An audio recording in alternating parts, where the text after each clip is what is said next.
Hey, man. Hey, okay. How'd it go? Well, so long got to them. Yeah, walking out of doctor's office right now. We're going to go through some more tests and lies. Right now, I think I'm just being overly cautious, but I prefer that.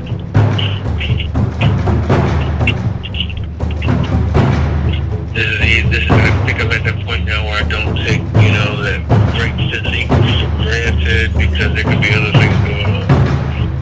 Mm-hmm.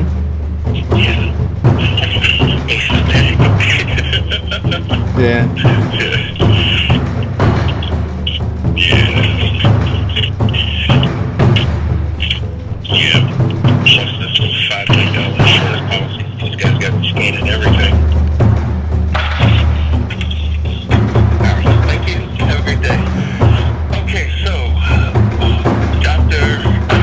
Extra, getting ready for it. Did she get heads up on what the subject is? There we go. The tropical storm is officially blowing here, brother. Uh-oh. It should be hitting you by what? 1:30? I don't know. Well, I guess now we're going to check and see how cheap my suit is. Because I don't have an umbrella. Brother, man, nipples gonna be showing through. I'm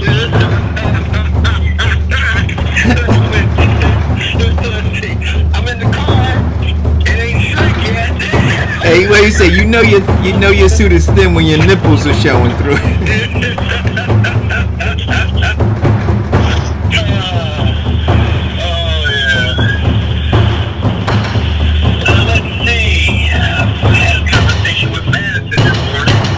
Mm-hmm. Okay.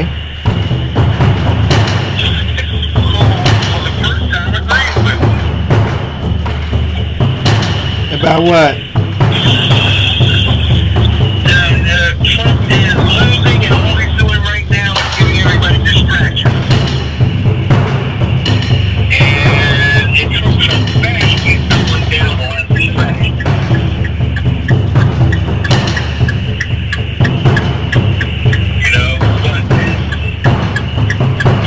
We did exercise the word of caution to all our voters that people start to feel confident that Trump's going to lose and they don't come out to vote.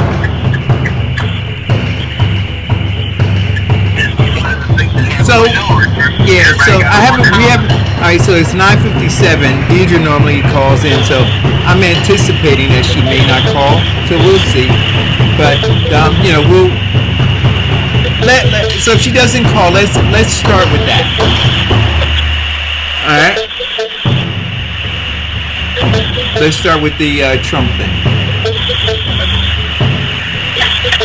Say it again because you broke up. I said if Deidre doesn't call in, let's start with the Trump thing.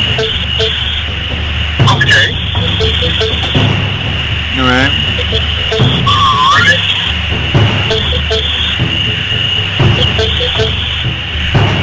Tropical storm. Unemployment has risen. Oh, here Deirdre is. Hold on. Guess what today is? Do you know what today is? It is Deidre Vine Day. It's Deidre Vine Day. Woo, woo, woo. Good morning. Good morning. Good morning. Hold on for a second, guys. Tyler's gonna start. I'm gonna introduce him How was your week, Deidre? How was mine? It was a pretty good National week. Star and all those other places. I'm getting busy. Companies are hiring. It's exciting. Yeah, all good. Call them and ask them if they want to release the room. Hey, Robert Powers. With a 48-hour Companies are hiring desperately, but people aren't working. Well, we're having some challenges. Yep, we definitely have some challenges.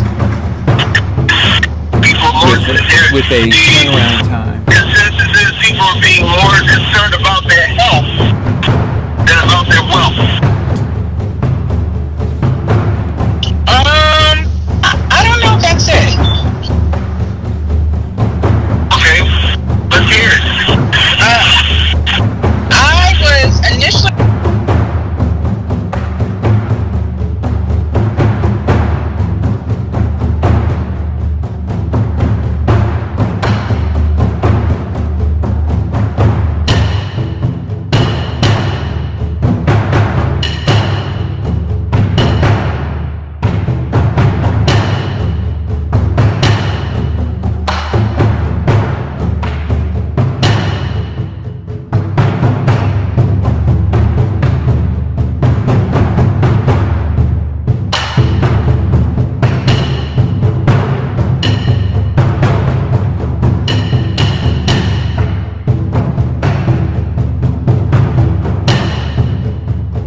nation. This is the way that we bring it down. Down, down, down. Down, down, down. Down, down, down. Down, down, down. Down, down, down. Igniting the fire within you. Exalting the melody of freedom. These are the things that will bring it down. Down, down, down. Down, down, down. Down, down, down. Down, down, down. Down, down, down. So gather the faithful. Tell everyone to stand and shout loud. Shout loud. Shout loud. Let's bring it down. Let's bring it way down. Let's bring it down. Let's bring it down, down. Let's bring it down. Let's bring it way down. Let's bring it down. Let's bring it down, down. Down, down, down.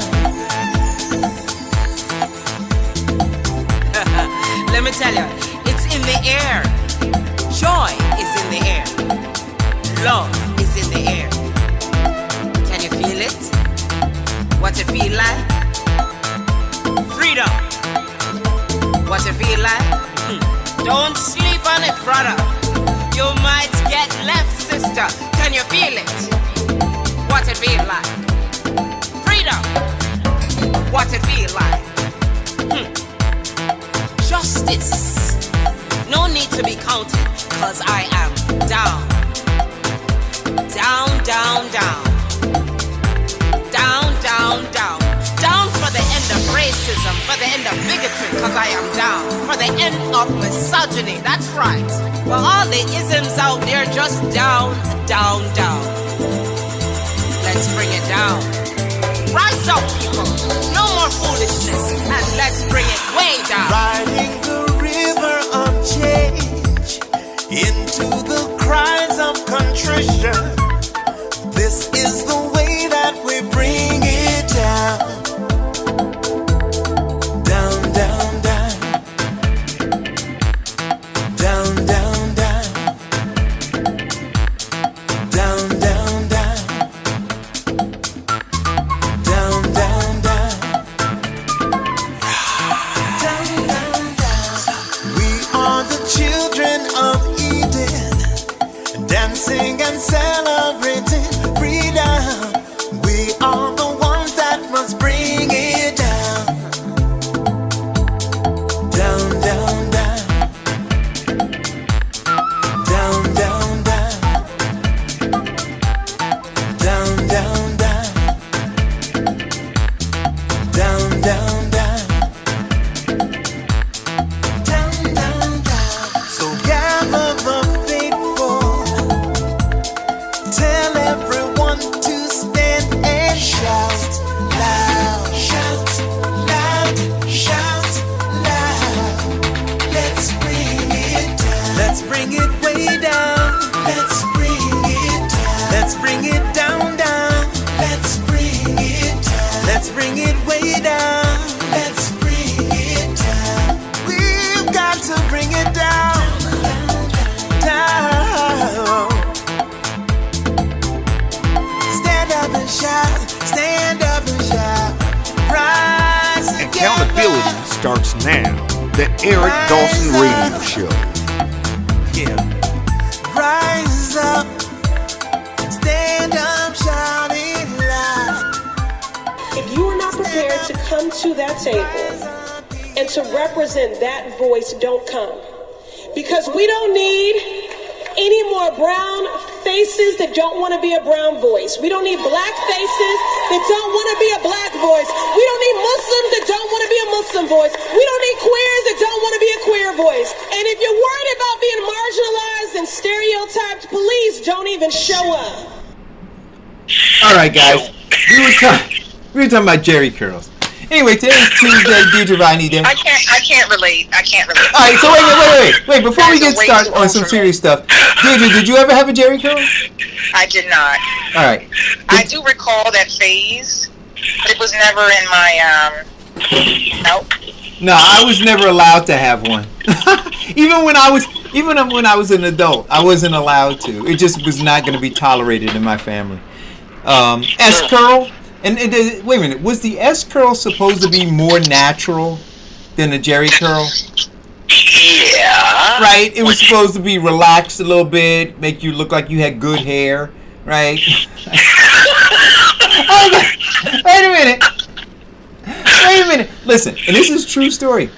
I had a girlfriend who had and don't ask me why, but she had she had a Jerry curl because she wanted a Jerry curl. Don't ask me why I had her as a girlfriend, but I remember touching her hair, and it was the most vile thing ever, right? And then beyond that, I could totally relate to that scene in Coming to America, where she sat on my mother's sofa, leaned her head back. My mother was about to whoop that ass. Eric, I had just brought some brand new leather furniture. And, I mean, this is back when we were into the black lacquer and brass. Uh-huh. Oh, man. Yeah. Wow. Yeah. And had some people over to the house. Wait, Vincent. Was that the black lacquer and brass, and then you had, like, the statue of the cheetah in the corner? No, we didn't do the cheetah. But we did do the velvet shoe chair that looked like a stiletto.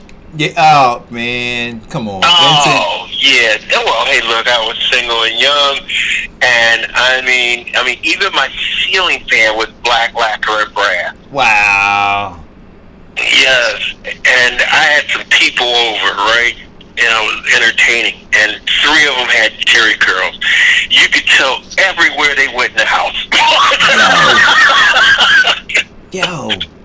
So, Deidre, what was up with the Jerry curl, man? I mean, I get it was exactly that, right? People wanting to have good hair, right? People, yeah. Or what was considered good hair, and so, and I remember they had the little rollers. Yeah, that whole scene was hysterical to me. I mean, people sitting there getting the tight rollers, putting their hair. You had to keep it in your hair, and then you had to carry your Jerry curl activator.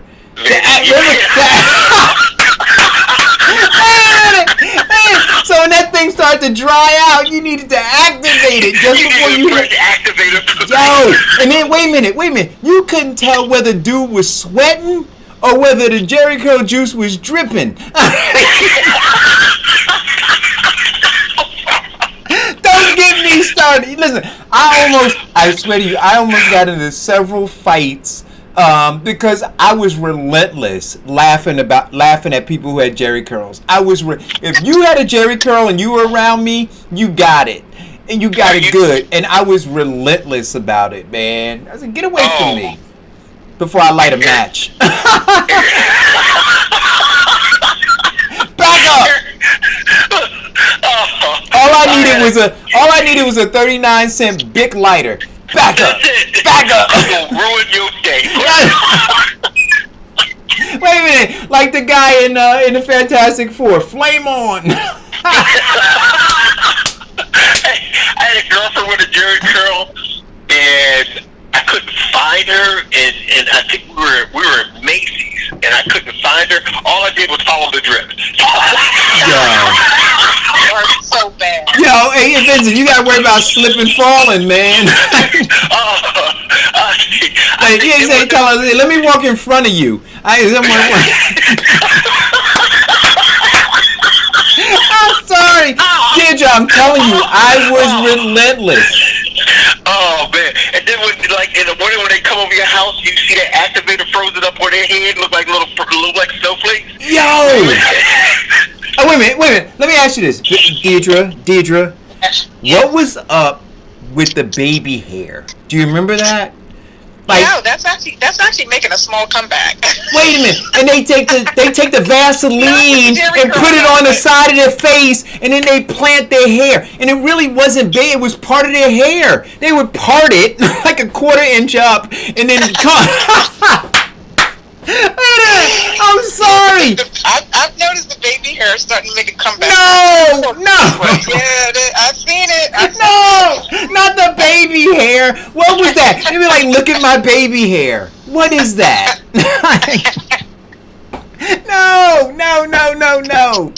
No. Listen. Oh man, but we were laughing and joking before the show. Polyester, that whole scene. Man, I tell you, in a club, they wouldn't allow that now in 2020. It would be a fire hazard. The Jerry curl and the polyester in a club where you could smoke. Oh no. It'd be talking just up in flames, man. Unbelievable. Anyway, welcome, guys. Tuesday. As you can see right now, at least, I have a tremendous amount of energy. We'll see if I can carry it through to the end of the show. And I want to apologize to you guys for not being able to make it on yesterday. We had a crisis at Grandma Emma's that needed to be taken care of. We needed to make sure that all of those people who asked for cobbler got it. So that was basically it. Anyway, Deidre, what's on deck? So today I want to talk about what an applicant tracking system is. We talked a little bit last week about the do's and don'ts of your resume. I got an exciting webinar that we're doing next week, so I want to let folks know about that. So I'll drop that in the field on Facebook, and they can register. But we talked about what you were shocked a couple weeks ago about an applicant tracking system. Applicant tracking system is a computer that's looking at your resume before a human is going to see it. So if you're a large employer, 98% of large employers are actually using applicant tracking systems. And according to the data, about 70% of those resumes never get to human eyes because they are weeded out for those the computer deem as unqualified for a variety of reasons. Okay. And so I just want to kind of go over a couple of tips to help people fix their resume, improve it a little bit, and then hopefully they can join us next week on our webinar, and that can kind of, it's actually a webinar, not just resume writing, and it's job search workshop. I've done that before with Diana. And we're going to do it again next Wednesday. Yeah, Wednesday, the 12th. Okay. Is that the 12th? Yes. So one of the key things for a applicant tracking system to get your resume looked at are the keywords. So remember last week, and I wanted to have it ready, and I don't have it ready, but you'll probably remember, Eric, the very top of your resume, you had on there a summary of your jobs in which your skill set. Right. And remember how I said I love that? Right. One of the things that you want to say is at the top of the resume, let's say you had those keywords for what you have done in the past, experience or whatnot. You want to blend that into your resume, because keyword, if it's only said one time, and there's some data that you want to have your resume sprinkled with a couple of the keywords specific to the job and the job description, because that helps this computer kind of say, oh, all right, you have this particular software I'm looking for, or you have this particular area of expertise that we're looking for based on our job description. Right. So if you just put it one time in your resume, it may not bubble to the surface. And so if you're going to put that summary, which I do love, and then you also elaborate within your resume using that same keyword, that, according to the data, should help your resume bubble a bit better to the surface than just say it at one time. Does that make sense? Yes, it does. So that's a one thing. So when you're looking at the job description, I think that, and we keep hammering on, and I know it's a pain in the butt, but you have to tailor your resume to the job. Well, it's very scary. Extra effort. I know it's not, you want to just send the same resume over and over again, but I'm telling you, the stats that 70% of your resumes are getting not even looked at by anyone. So wow. That's very interesting. So 70, so that means 10, that means 3 out of 10 resumes are being looked at. The other 7 just tossed out the window, simply because, well, in part because you didn't take the time, to listen to what Deidre's saying, which is they're being vetted. So they're trying to get through these hundreds, if not thousands, of resumes to get to those that are targeted to what it is they're looking, the position they're looking to fill. And this system is automated to do that based on keyword searches, is what Deidre is saying.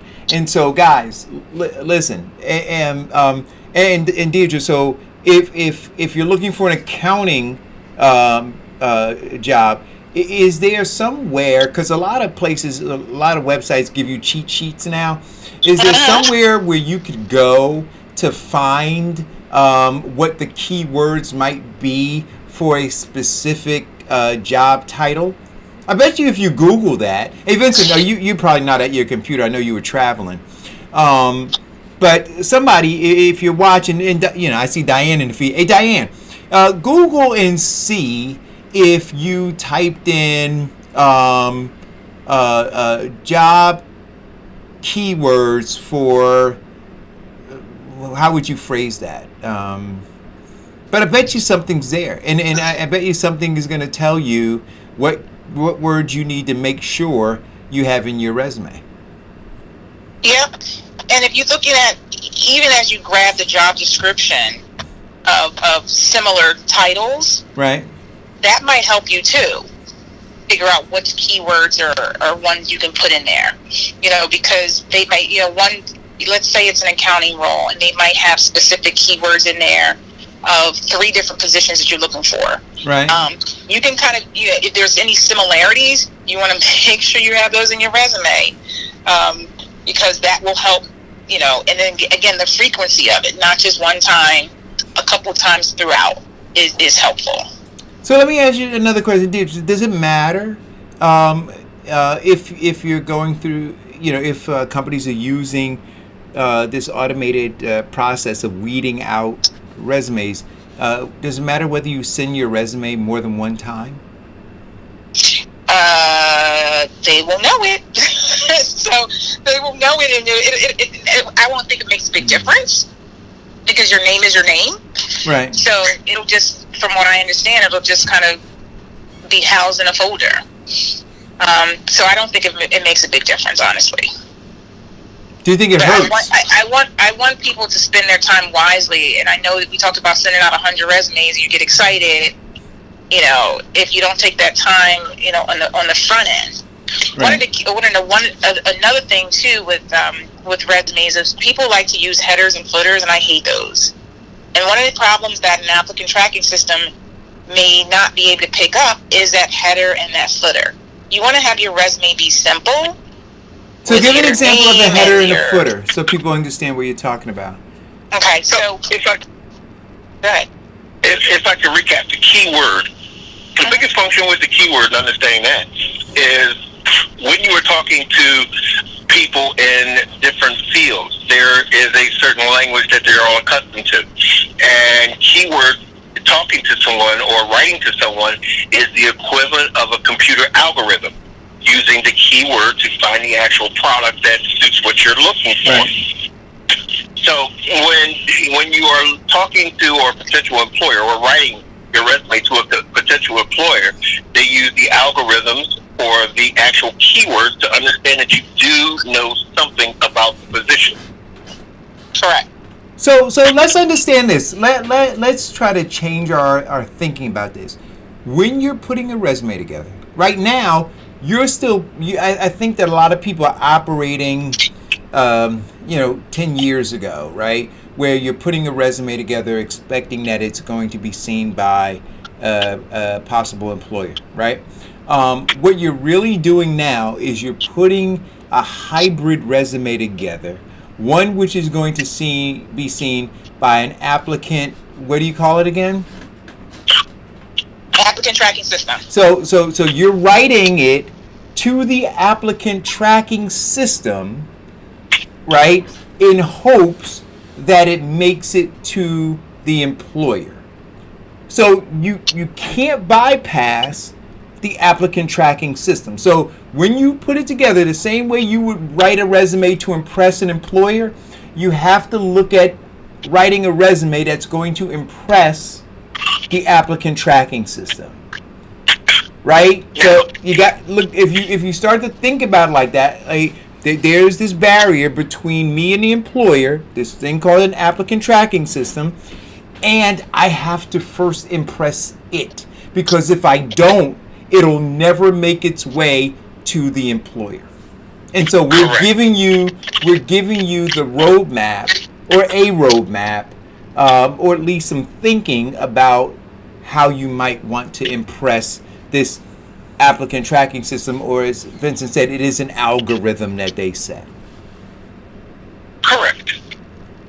So the roadmap to actually getting, as she said, 70% being rejected because you're not attracting the algorithms. You're not using the keyword specific for the job in which you are seeking. So what? Go ahead. I'm sorry. So I was going to ask you a question. Would making your resume, knowing the job description, would a good thesaurus help? Yes. Yeah, but I wouldn't go crazy, because I know sometimes people get, all kinds of different synonyms. This is what a suggestion I was going to have, is that, so sometimes you'll see, talk about job descriptions of different companies, that you've seen of different companies.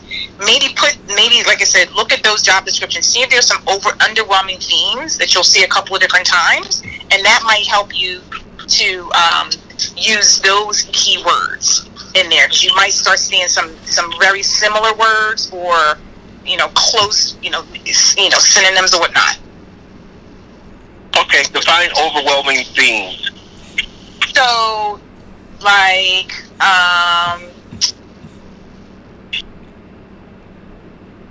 attention to detail. Depending on the role, because a theme might be the title of your position.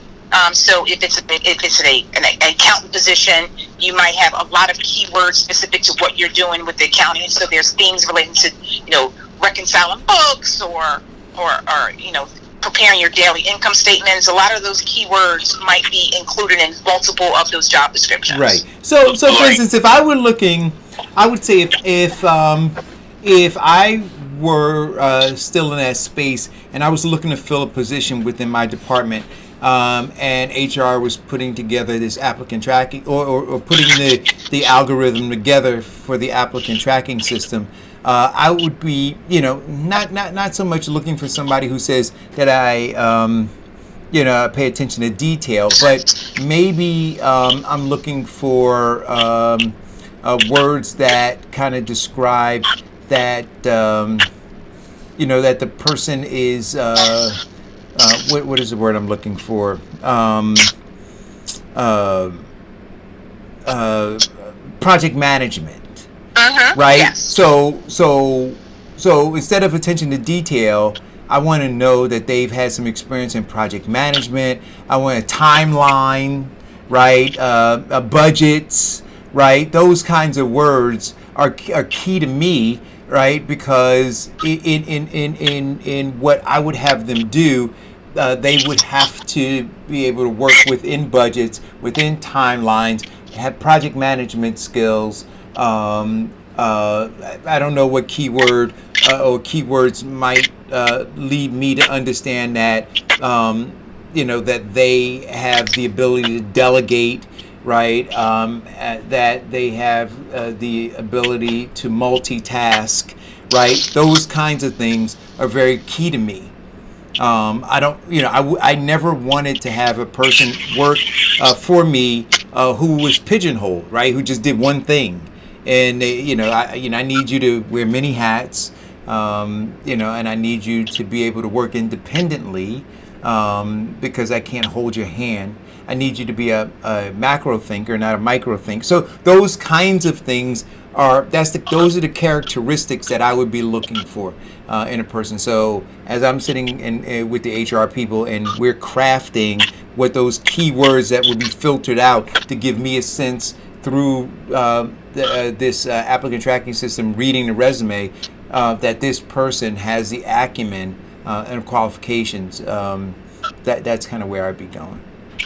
And so let me lean on that project manager thing too that you mentioned. And so there's some buzzwords people love to use at the top of their resume, and then you don't see them ever again.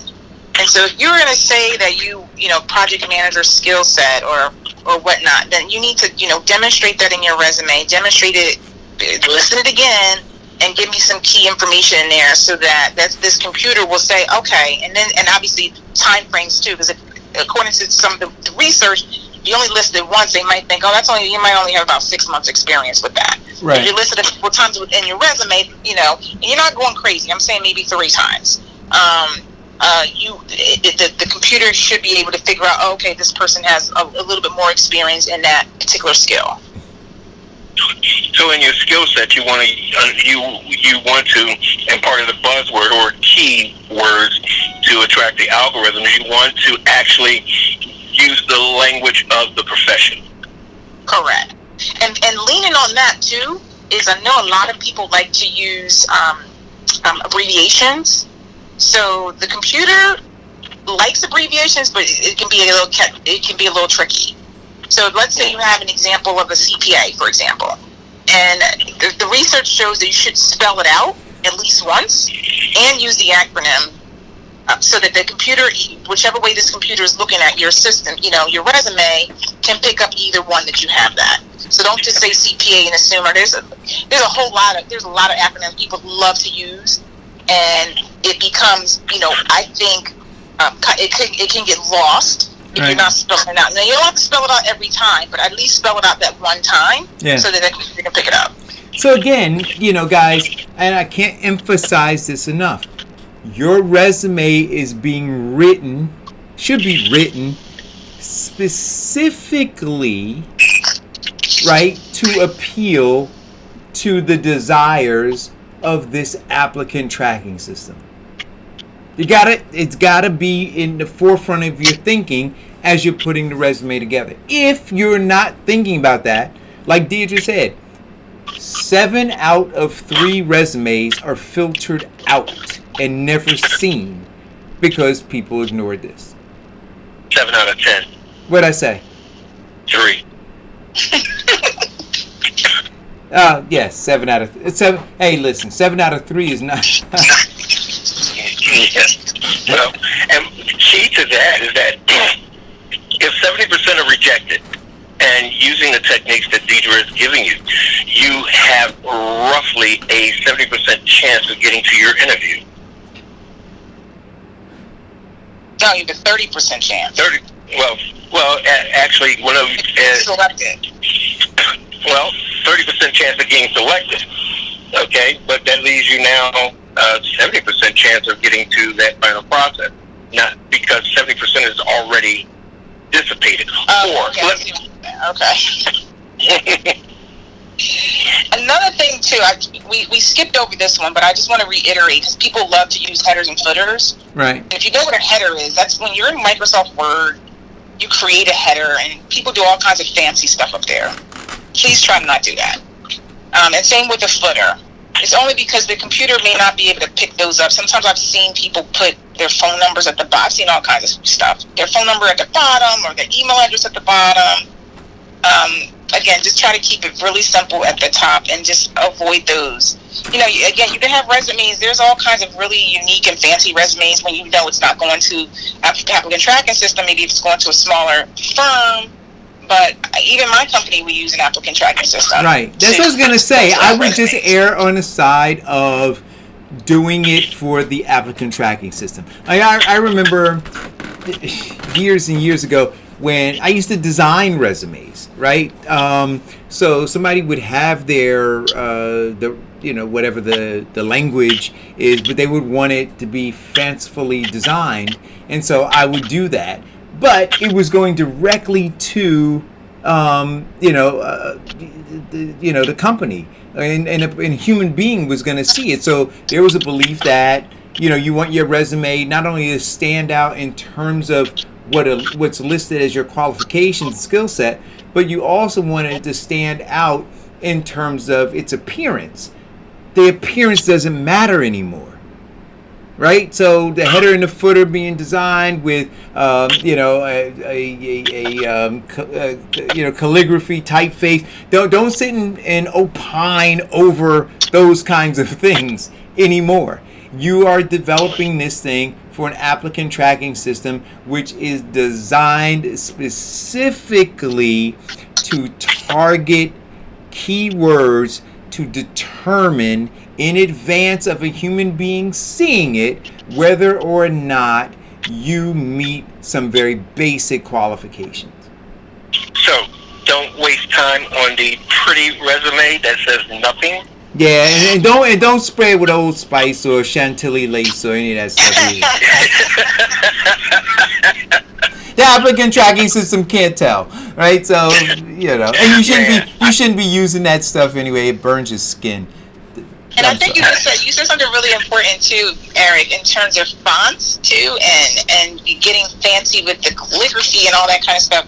Computer is not going to know that, and so it's better to use, some of the, the basic ones that we are all used to: Times New Roman, Calibria, Arial.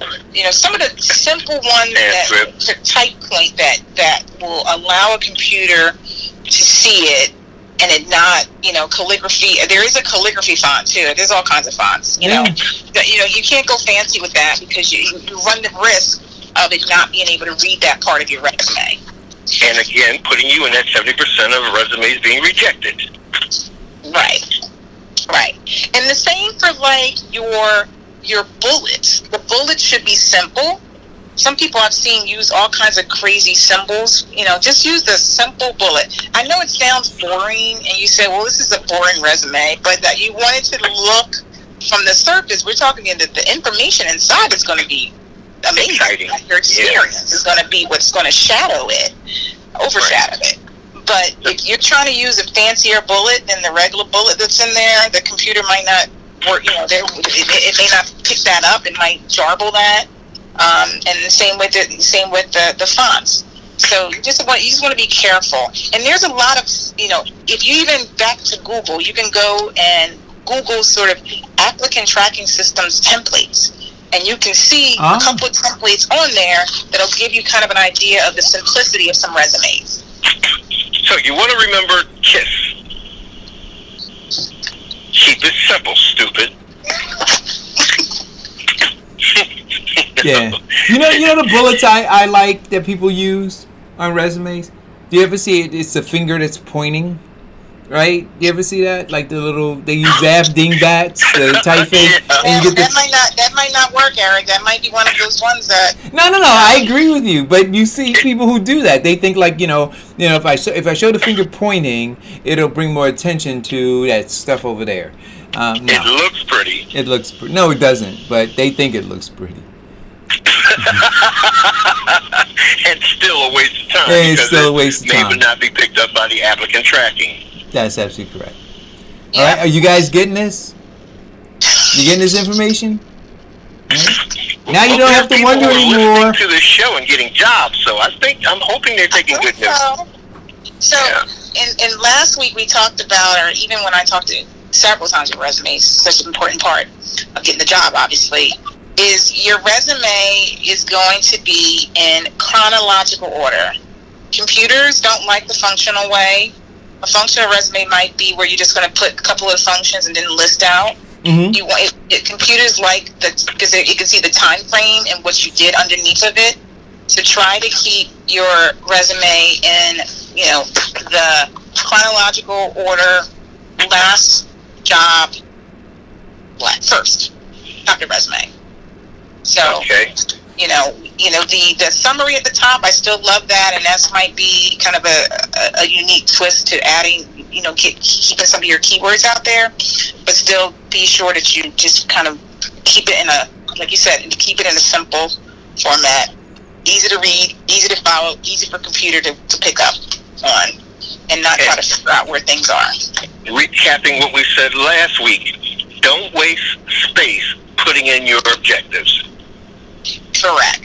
Objectives, no, you want to focus on the information. Yep. I'm not a big objective fan.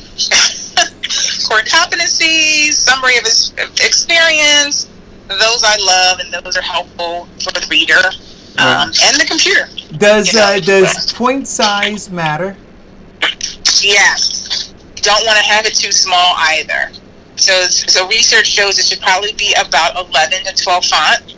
Okay.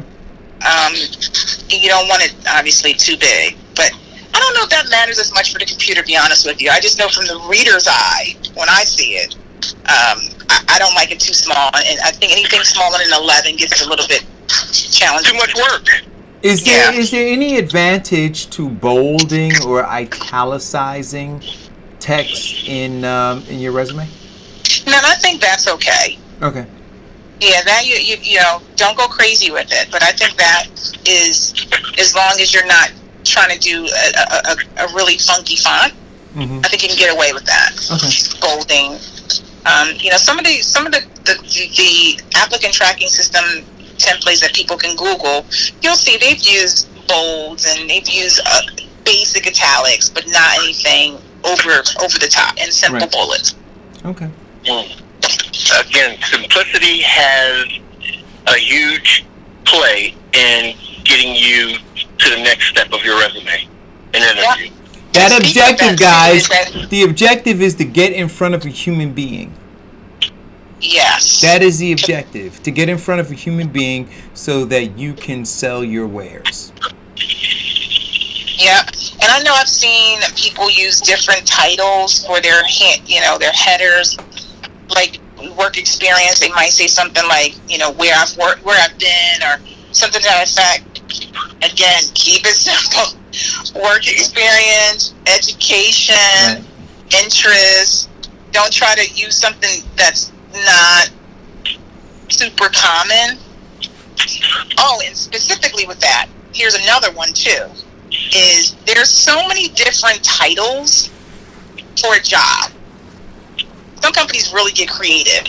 I don't know if you guys ever heard of a title of a person of first, no, what is it? Oh crap, I just forgot the name of it. Something of first impressions. Director of first impressions. There it is. Director of first impressions. And so that might be a nice fancy title that your organization gave. But in reality, you're a host at a restaurant. You're a receptionist. Director of, wait a minute. Director of First Impressions? I've seen that. Mm-hmm. Really? Yeah, there's some really unique titles, and if you have a unique title that does not segue to the regular rest of the world, you're going to need to change it because the computer is going to not know what that is. All right, so wait a minute. I got to stay in this for a second. So I just got to imagine, and I'm sorry, whoever is director of First Impressions, your company didn't want to give you a raise. So they make you the director of First Impressions. Yeah, so they made you the director. They gave you a director title, and they couldn't figure it out. So I'm sorry. That's not true. That's not I'm true. sorry. I think Wait a that minute. this Come on, is Deidre. Stop being nice. This is specifically in the technology world. You'll see some really unique titles. No, director of First Impressions is somebody who started off at the company 15 years ago, making whatever they're making right now, but now they're a director of First Impressions. I'm sorry. Or statistic meteorologist analysis. Oh, what? Meteorologist analysis. Okay. Yes. Yeah, that's better known as the Farmer's Almanac. A meteorologist analyst. Analyst, yes. Yeah, a yeah. Look. I agree with you, Deidre. There are some standard titles, guys, and if your company, I mean, I'm not saying that you shouldn't accept it within the culture of the company that you're working with, because everybody understands that, right? And they'll know what a director of First Impressions is, and you probably have impressed people because you got that title within the company that you work for. But like Deidre said, understand that they only speak that language in your company. Outside of your company is Mandarin. They don't get it. So, I'm sorry. This is hey, business. Is this Get Real Tuesday? I'm sorry. Get Real Tuesday. That's right. Get a job. Get real and get a job. Get real and get a job. So put that title. Take that little desk plaque they gave you. I'm sorry. I'm sorry. I'm sorry. I don't want any hate mail. If you are in fact the director of First Impressions, don't send me any mail. I don't want it. But take the pin off your lapel. I've also seen resumes where they put a lot of charts in them. Applicant tracking system can't read that. They might jarble it. Ooh, yeah. You spent all your time and effort on this beautiful image and chart to show whatever you were trying to convey. I leave that alone. Because when it might show up, and you're not able to get across what you wanted to get across. Diane just called in. Diane, don't give me any hate. Don't. What? Good morning. I see, Deidre, that you need some help reeling them back in. And the queen of me. Oh, I thought you were calling to tell me that you knew somebody who was director of First Impressions. I think that was the same way I felt when they changed the titles over from secretary to, what did they say, executive personal assistant or something else, executive something. And I would keep saying to my mom, but that's still a secretary position. But they changed the title. No. See, now I think that's different. I think that if you can be like because they changed it, they re-standardized it across everything, right? So everybody stopped using secretary, and it became executive assistant or administrative assistant or whatever. But when you went from one job to the next, they knew what an administrative assistant was, right? But I'm saying that if somebody sent me a resume and when Deidre said it, I'm like, what is that? You say that you are a director of First Impressions. Now, see, when she said it, I immediately thought IT. Social media. Now, why do you think IT? How'd you get IT out of that? Yeah, I like to know. Because social media is a part of IT. Oh, so First Impressions. So, I got you.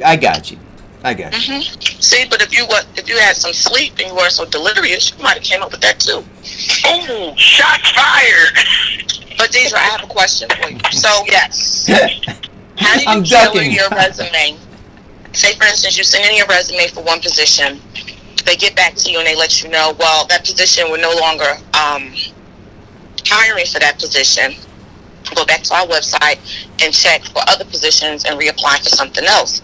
How do you, or should you, change your resume to suit the new position that you're applying for, or resubmit with the same resume for a new position? So that's a good question. Because you're going to already be in the system, and the computer should already have that place. So I'd probably err and say you're probably going to submit the same one again. Unless it's drastically different, then I'm not sure how you would qualify for it. But if it's sort of along the same lines, you should probably submit the same resume. Now, that's very nice of them to get back to you. What you say? What's your deal? We're talking about unique situations, Deidre. Okay. Usually, I take that as when they get back to you and tell you to apply for something else, they really were impressed by the resume, but they need you to formally apply without formally telling you to apply for something else. Yeah. So back to the charts. So we're not doing charts. We're not doing graphics. We're going to take those things off, right? Dang it. Try to avoid the cool stuff that makes it look really pretty. So wait a minute, that ornamental frame that people put, you've seen that, right, Deidre? They create a frame. Sometimes they do like a double line plain frame around it, and sometimes I guess they go to some stock photography site and get a really nice ornate frame to frame their resume, which looks beautiful, and then they put it on like parchment paper or some sort of linen weave. No, we're not worried about that anymore. Nope. Those days are over, Eric. Fancy paper, over. Oh, God. So, Come Deidre, on. what about skills? You know, they used to have on the bottom of your thing a bullet point in my skills, Microsoft Office. I think that's important. PowerPoint, all of that. But how do you frame that to not look so dated? So you should also include that hopefully within the job details of your resume. So if you utilize particular software that was rarely, I still like that. Those are still key things to do. right. You would think that everyone kind of knows it now, but if you were using something really specific, software that's, let's say, I don't know, PowerPoint, making charts and graphs and really, more intricate, I would include that as part of your job details. So you can elaborate in one bullet point about what you've done there and what makes that so different and unique. Otherwise, it's just kind of, I feel like, kind of what everyone has or should have. So, do you have a question? What's the difference between a resume and what do they call it? A cumulative vitra, VITEA? No. A cumulative vitra, VITAE, in comparison to a traditional resume, because I've seen all different types of forms of resumes that have come through. I guess based on your professional experience and stuff like that. Like, is there one basic resume that it should look like, format? Sometimes I see a lot of stuff that includes all of your professional associations and all of your certifications and all of your awards and all of that. Like, do you really need to see all of that stuff? So that doesn't hurt. The resume you're referring to, I'm not familiar with that, but that doesn't hurt. But specifically, I think for the purpose of today is focusing on those keywords as it relates to your resume. Because again, a person's going to eventually see your resume. So all those things you're mentioning are going to be key to kind of making it to, let's say, phase 3, right? Phase 1 might just be the computer looking at it. Phase 2, now the real person has it. Now phase 3 might be, okay, now we want to call you and have you in for interview. So all that good stuff with associations and all those wonderful things that people put in their resume for awards and all that, that's still key stuff. So don't delete that just because you think the computer might not pick up on that stuff, because a human's going to eventually get to your resume. Okay, so you should list if you are in a sorority or fraternity or stuff like that. I think the computer might not. Well, and the reason why I say is because I know from experience a lot of people have picked up resumes and passed them by because of the sorority or fraternity, or if they had a connection. So basically, you're still trying to have that human connection with the other person on the other side. Yeah. You know what? To each his own. I'm on the fence because I think that any advantage you want to give yourself can be a plus. What I'd like to see, though, is other things you've done within the organization instead of just, I was a member of this organization, if that makes sense. Mm-hmm. So that just adds more credence to your resume, as if from a more responsibility standpoint. So, again, that's totally up to the person. When the computer is not going to be looking at that. Yeah. Yeah. So the other thing too is, how do you save your resume? So one of the things that I think a lot of folks are so used to doing is saving it as a PDF file. So you want to be careful, and when you're looking at whatever company you're going after, try to be consistent with whatever they ask you to do, because a lot of these applicant tracking systems actually want it in a Word document. Right. And not a PDF. So just be careful, because I think we're so used to throwing everything to a PDF and just saving it and sending it out, not paying attention to what the rules are. So, what about naming your document? I've seen some funny names come across. Well, that was Mama's resume. Document saved. But try to keep it simple too. First name, last name. Because remember, this is a computer system that's going to be tracking it and keeping it and filing it. So the simplest way as possible, first name, last name, allows it to be kind of categorized and housed in that little box. But yeah, that's a good one. I love that. And then we talked about grammar and spelling errors and all that kind of stuff. The computer, now you might be part of that 70% that gets kicked out if you have some spelling errors. So you want to, those are always key things. These are just basic that's like basic 101 for a resume, right? Make sure it doesn't have any spelling errors, and that things are consistent in there, because that will clearly, grammar and spelling, you're going to be out the door. So you want to make sure that you take a chance of having someone look it over, and you look it over as well a couple of times, so that that's not an issue.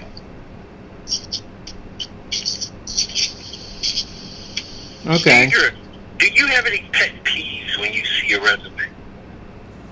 Do I have any? I do. I particularly don't need your high school diploma on there. I just don't. I don't need your date of birth. I don't. Let's see. I'm not a big fan. However, I know people are, of hobbies and interests. That's just not really. It doesn't really do it for me. That goes well in the interview. Think about how quickly someone needs to look over your resume. 6 seconds, 6 to 7 seconds is, even when it comes to a human. We're looking at it really quickly and moving on. And so when I'm looking at the resume, I'm trying to focus on, I can look through all those things I mentioned. I can look through those quickly and not pay attention, but it does bother me when I see it. I'm like, I don't need to know that. I really don't need to know. Okay, fine. Too much information. Too much information. But, back to Diane's point about sororities, fraternities, you never know who's looking at that resume. They might say, oh, okay, I'm part of the organization now. I want to have this person in. So, if that's important to you, put it on there. Doesn't hurt. I don't think. Yeah. Right? Exactly. Human will get to your resume, and you will get that interview and get that job and be well on your way. So here's a one other tip too, is that, believe it or not, you can still follow up with an applicant tracking system resume. Really?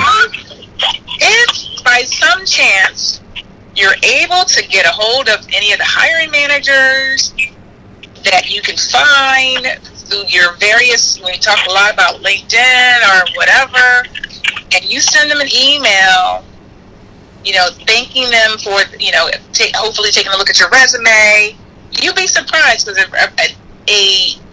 depending, you're going to put some good stuff in there, right? You're going to have a really great kind of letter about why you think you're a good person for this particular position.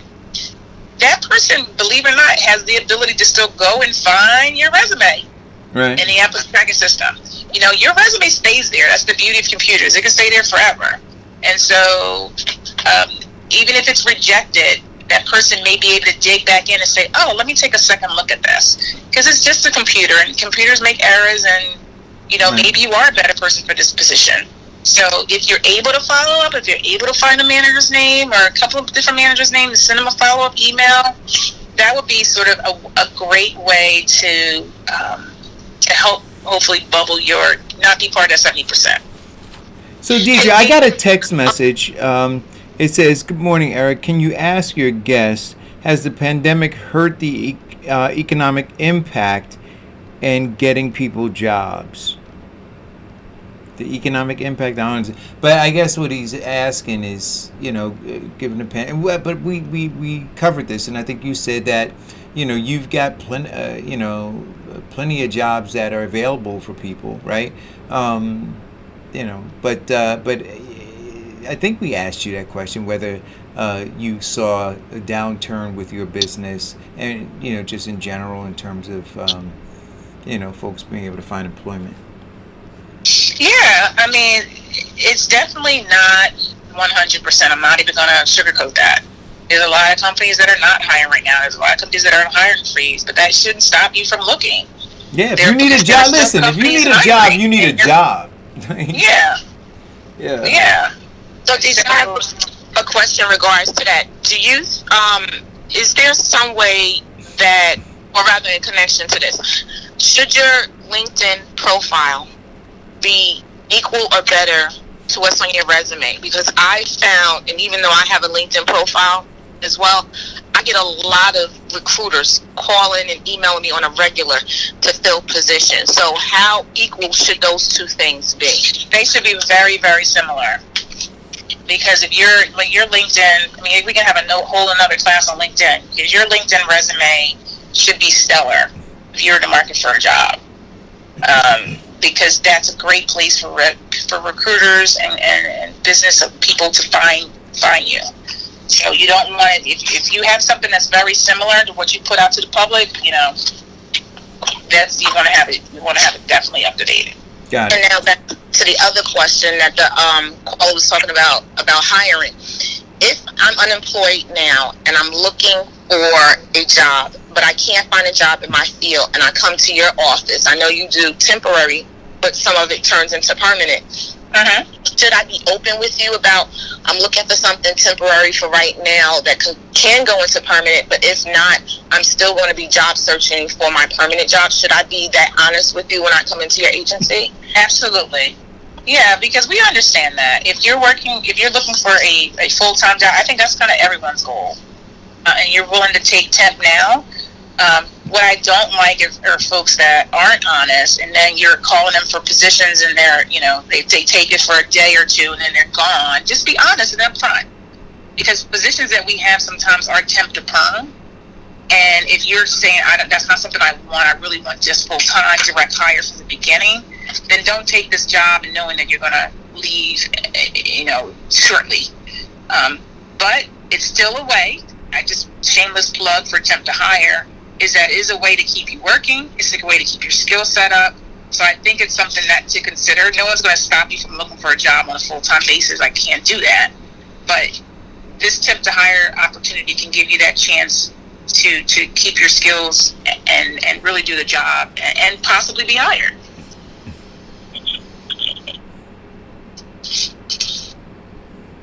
So, Deidre, what are the trends going on for this week?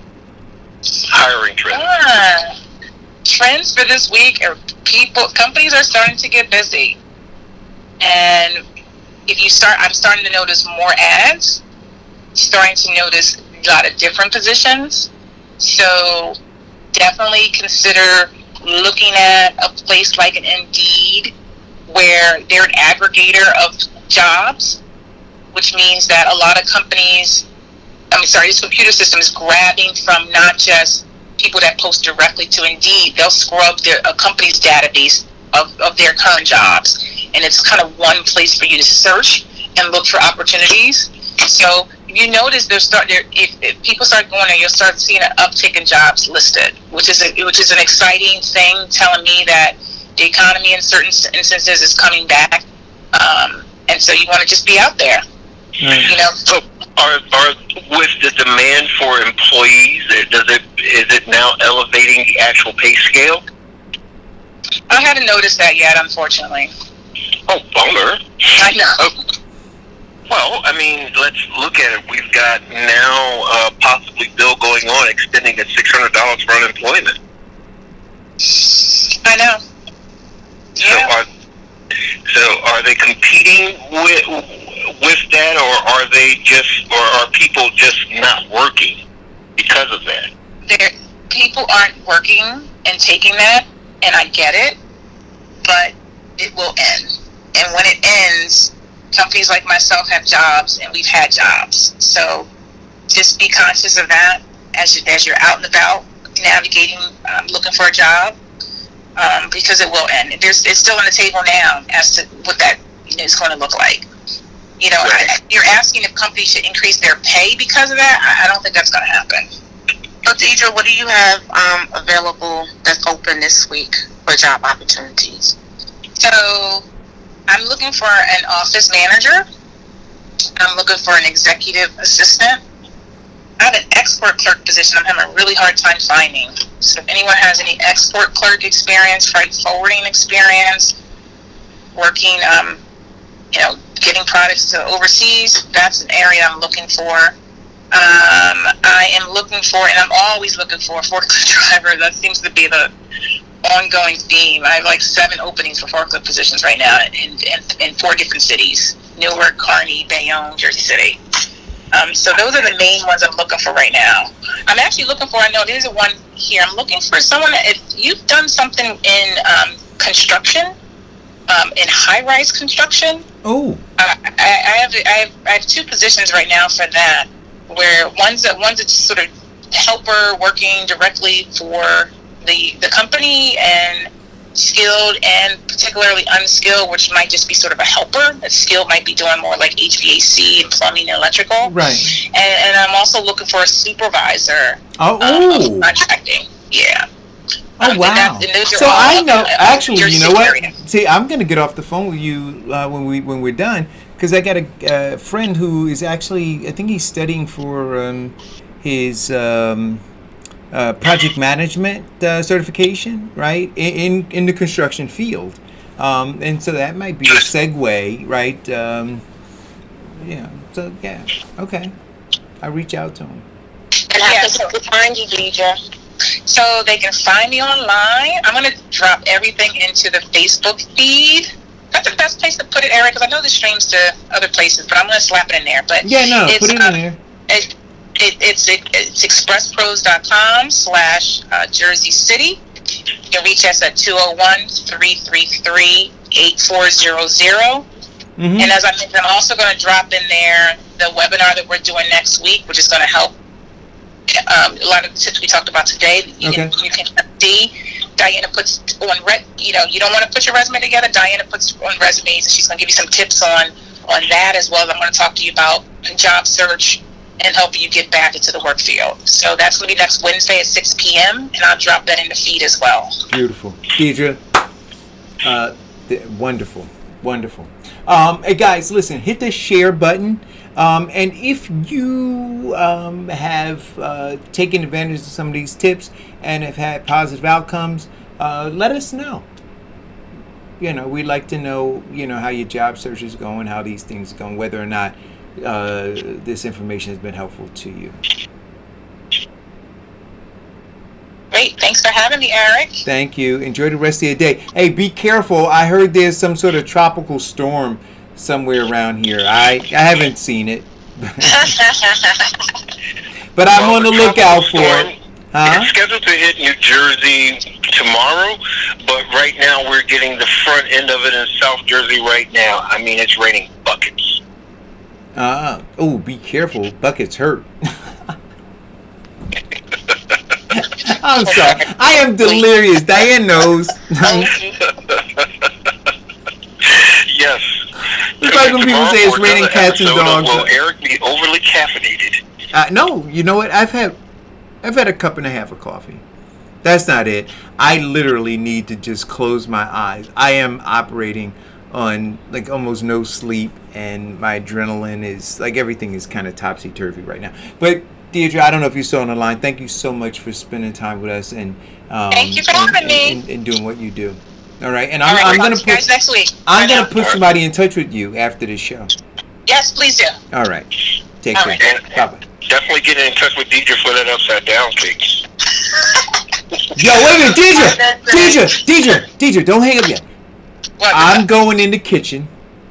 So I don't know if you know, Deidre, I came up with a strawberry and banana cobbler, which has taken Jersey by storm, and New York. So my sister called me. She said, Eric, you got to come up with another cobbler, because I want to have 6, right? Right now with the strawberry banana, I have 5. She said to me last night, she said, I got it. I said, what is it?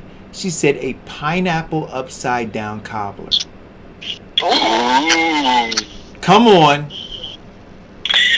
I'm getting my coffee ready for this one. So wait a minute. So I dreamt about it last night. And this morning I got all of what I think I need to come up with a pineapple upside down cobbler. Now, Deidre, when I do this, I want to bring a sample to you and your daughter before I unleash it on the world and get your opinion of it. I would love to be a taste tester. In my head is going a pineapple upside down cobbler, guys. Just think about that. Just think about that for a second. Yeah, all I'm right. ready for the 5 pounds. Thank you, Deirdre. Have a great day. Thank you so much, guys. Have a great day. Bye-bye. You too. Bye-bye. Hey, Diane, Vincent, I got an inbox, and I don't know what to do with it. I normally don't... to do with it, if it's ignorant and it has no substance, just respond to your mama. Your mama? No. I don't want to be in... No. I don't... Diane, I don't want to be in... I don't want to be insensitive. Stupid responses. No. Just your mama. I don't want to be insensitive. Right? But, Diane, what do you think one of the top ingredients in a dessert is? Sugar. Okay. Right. So, I get an inbox from somebody at the farmer's market. They said they went to the farmer's market. I don't know. And they said they were disappointed because they bought a cobbler, and when they read it, one of the first ingredients was sugar. Duh. So I like, seriously, right? Because I did, So maybe they confused, and this happens because I'm going to say I was on the spectrum at one time. I'm on the spectrum here. Maybe they confused sugar with vegan free. It does not go together. Maybe that's how they think. I'm just saying. So we have a listing of ingredients. That's a good point. We have a listing of ingredients on the back. Mm-hmm. Right? So just like you pick anything else up, you can read the ingredients. I'm perplexed, and I'm not even, being funny about it. That's what the reason is. That they saw vegan, but yes, wait a minute. Yeah. So you think that they might have thought that I used monk fruit sweetener or something else? They assume, yes. High fructose corn syrup. Yes. But it's all sugar. But it doesn't matter. But when you no. So there's a different vegan. Like for instance, before they started, so people see labels as sodium free and less sodium as the same thing. But vegan, but okay, and I don't want to belabor it much, but vegan simply means no dairy, no meat. Well, I didn't know that. Yeah, the true vegans. Yeah. Right. Yeah, that's what it means, right? That there's no dairy, that there's no meat. So what's considered dairy? Milk and eggs? Milk and eggs, yeah.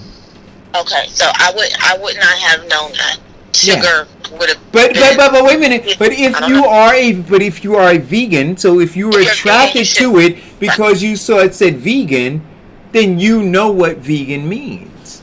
Did you understand what I'm saying? Look, I'm big on, and I did this on today's, because you guys know I don't know if Vincent's up at 3:00 in the morning, but at 3:00 in the morning, I do like a little vignette in the bakery.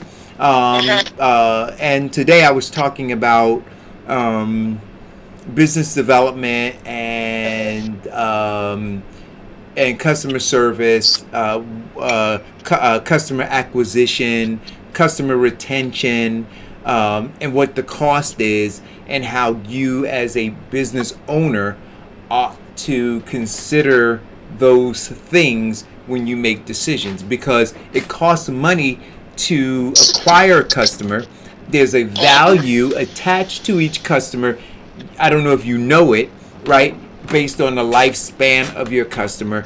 And so when you make decisions to drop a customer, or decisions that may cause customers an exodus, do you really understand that? And so I was thinking about that when I saw the text message, and I have yet to respond because I don't know how to say it's a dessert, right? And desserts have sugar. I They have some form of sugar, yeah. And I don't want to not respond, right? Because the person showed up at the farmer's market. They purchased the cobbler. They had an expectation that wasn't met. I don't know if it was an unreasonable expectation or if I was being unreasonable, right? Okay, so something like that you probably shouldn't respond to because you're cooking and plating and all of that.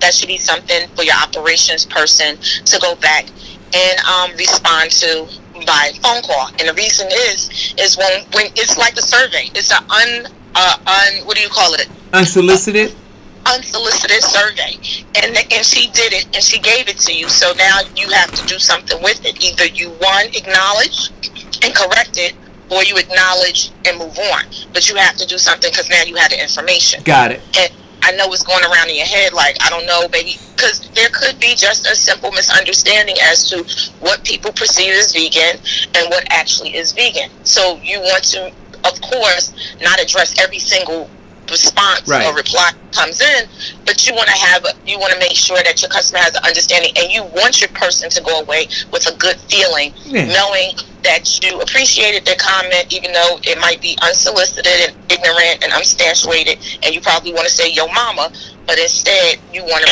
Now I didn't say it was ignorant. I didn't say yo mama, and I know I said I want to, but you know. Shots fired! OMG. Wait, Diane. So I know that I should never be your operations person. No, you shouldn't. I will respond with your mama. Diane, I see that you said you had a Jerry curl. I did. I had a Jerry curl afro, and I used Donnie's coconut moisturizer because there was another one in the yellow bottle. And it had that was the activator, the squirt bottle. Dawson, yeah, they had the other one, but the Dawson smelled funny, so I liked Donnie's because it smelled like chemicals. But my daddy used to be like, "You want to do something about this because you can't sit in my chair because everywhere you go, you got a head print somewhere." Wait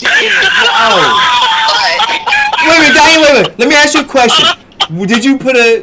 Did you put a towel on your pillow when you went to sleep? Yes. See that? And wait a minute. But here was wanted it extra juicy. Here was the problem.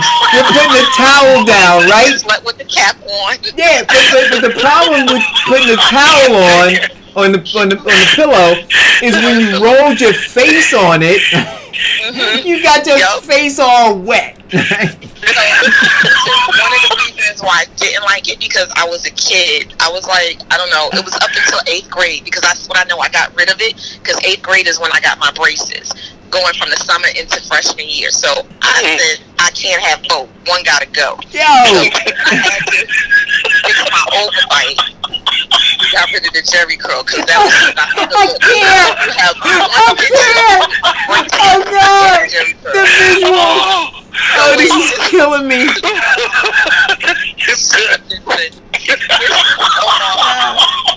Oh my God! All my mother's doing.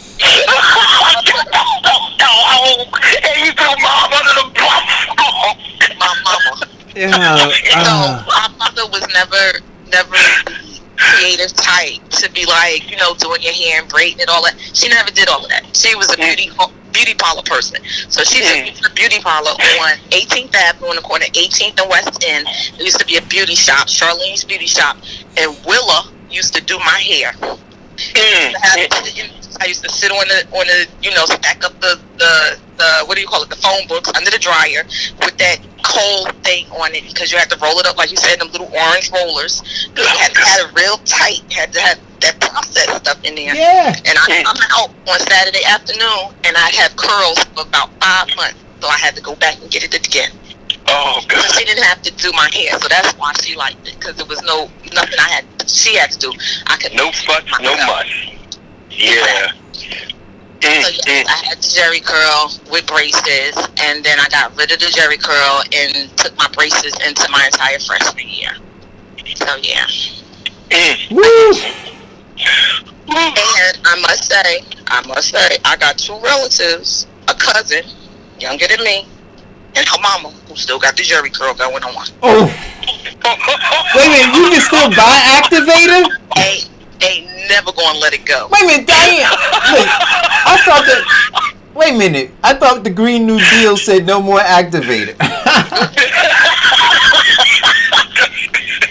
Well, yo, that stuff going down the drain gotta be bad for the environment. Come on now. My auntie don't like hers juicy, so she let hers dry out.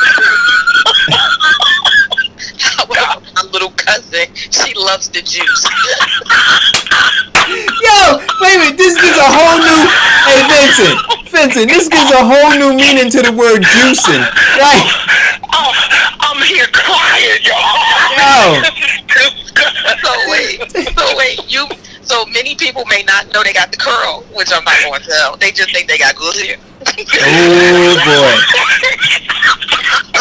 All these kids, they got good hair. She got a girl. Yo, listen, I'm gonna tell you. Look. She'll put it in a bun and stuff. She still got the baby hairs brushed up. Baby hairs ain't going nowhere. Baby hairs have made a comeback. Yo, Diane, listen. I'm gonna if you look at all the new wigs nowadays, they come with the baby hairs. Look, Diane, I knew a woman who had a receding hairline, and she would part and pull some hair forward and say it was her baby hair. I'm like, yo. It's new growth. New growth. It's been growing new for 32 years. Oh, that's right, new growth. Oh gosh, this is new growth. Oh God. So, yes, I had the Jerry curl. Oh, and now I wear glasses. All right, I'm gonna tell you. Tell me you had a members only jacket. Please tell me. Me? I actually did not. My brother had one. However, my best friend Erica Town, she may be listening. Don't give the last name. Her mom bought her the burgundy members only jacket from Union Market, and I was so mad because I wanted it so bad. Oh yeah. But my father had a way of rationalizing with me and was like, don't come to me asking me for stuff unless you really need it. And I used to be like, okay. So I would never ask him for anything. So if it was just BS, I go to my mother and she would buy it. But by the time I got to him, I was like, yeah, I really don't want this. So yeah, she had the members only jacket, but I did have the shell toe Adidas. I had white with the sky blue stripes. I had that. And I had, what do you call it? The Converse high tops. Chuck Taylors. The Chucks. Yeah, the Chuck Taylors. Had those. Yeah. So I stayed fashionable. Hey, Diane, remember Pro Kids came out? Yeah, I didn't have Pro Kids. You didn't have Pro Kids? I had something else, whatever they sold at Valley Fair. I've never been a big label person. I like to save my money and use my money for candy and stuff like that. Let me ask you a question. Not important. You just talked about Union Flea Market, right? What was can you remember the first thing you put on layaway? My name plate. No, wait. My name belt. And I still got it. It's my name belt. It's silver and it's got a Playboy bunny on the side of it. The second is my name plate that I gave to my boyfriend at the time, and he got robbed for it. And then me and my cousin went over there and beat him up. Yep. Wow. I put a $110 watch on layaway. Wow. At the $10 watch? No, $110 watch. Oh, okay. Yeah, on layaway. Broke. I'm telling you, how long do you keep a $10 watch on layaway? 10 years, baby. $1 a year. What? Union Market, if you don't know, Vincent, was like English Town, except it was inside. It was the best place. It was. It had everything. It had one whole row of that, like when you come in through the market. I just don't remember the layout. When you came in, and in the back of Union Market, the whole back wall was full of food. Me and my girlfriend used to go up there and get the loaded potatoes. You remember that? Yeah. Oh man. Listen, I mean, they had everything. She's right. I bought a fish tank from there. I bought my California king size waterbed from there. What else did I buy from there? My layaway watch. I used to buy clothes from there all the time. Yeah, I bought clothes. I wasn't old enough to buy furniture. I was still in high school. And then they closed. And then I would get stuff from, then the next best place was Valley Fair. Oh. So Valley Fair was like a mart. An indoor mart. It's what it is. Now, do you know I was in, now it's called Valley Market. I was in there yesterday. Were you? Yeah, they have, now I don't understand this. So they spent a lot of money renovating it. They have maybe 4 stores in there. Yep. Right? It's big enough, Vincent. Like Diane said, it's like a bazaar, right? Like it's supposed to have and it's got an upstairs and everything. It should be packed. I don't understand what the rent is, but I can't imagine that the stores that are in there are going to be able to sustain. No, they're not. Right. They got a huge beauty supply store in there, I heard, and then they have another, low budget women's clothing store. I want to say it's Mandy's or something like that. I can't remember. But what they should have done. Interested in going there. I don't know what their concept was when they built it. That's the problem. See, I don't mind I don't mind anything. I think that you have the community there, or the neighborhood. Let me not call it a community. So you got North, you got so for people who don't want to go to the mall, right? Who just want to go get a quick hit of whatever they need, and you have a variety of things. I think that it could work, right? But I think that when you don't have a comprehensive plan to bring multiple stores in at one time, where you have foot traffic, you got buzz, you got all these things going on, I think that is problematic. So now you've got Value Zone, you've got the beauty supply place, you've got like a little chicken wing store up front, and I was talking to the sister there, it's black owned, and then that's it. Well, now that becomes, so Valley Market is not the destination. Right? Well, and Valley Market needs to be the destination, and then those stores benefit. So, for instance, you've got the mall at Short Hills, which is the destination for some people. So you say, well, where are you going? I don't know, I'm just going to the mall. Now, when you get to the mall, you decide what store you're going to go to. Now, within there, you might have the Apple store, which is a destination for some people, and then they go to the mall after they get what they're getting from the Apple store, right? Or they're going to Nordstrom or Neiman Marcus, and then after they get what they're getting from there, they say, hey, let's go to the mall. But Valley Market is not the destination, and it needs to be right now. It needs to carry the weight. Well, the problem with Value Zone, or whatever they want to call it now, is they tried to improve the concept of Valley Fair, which is, I guess, an indoor fair. I think that's how it started, an indoor fair where they rented out booths. So various different businesses could come and they could sell. Remember, they had a record place there. Right. They had the pizza place. Oh, my God, I can't, that sold slushes. Short story, when my father was sick and he was dying, he had me running all over to get a slushie for him. Couldn't remember where I could get one. Went to Valley Fair to get a cherry slushie. He took 2 sips of it and was done. I was so frustrated. But anywho, they had the pizzeria there. They had a huge clothing section, men, women, children. They had the best shoe department ever, because they had all designer shoes, everything that you can get low price. So they took that concept and then tried to turn it into stores so they could make more money. And when they did that, they ran the smaller businesses out because they didn't really want to convert over to a store. But and I think they did the conversion partly because the man that owned it, he was getting sick, he was dying, so he wanted to sell it off. But they also had a security issue. So the place was always getting robbed because the owner got robbed several times.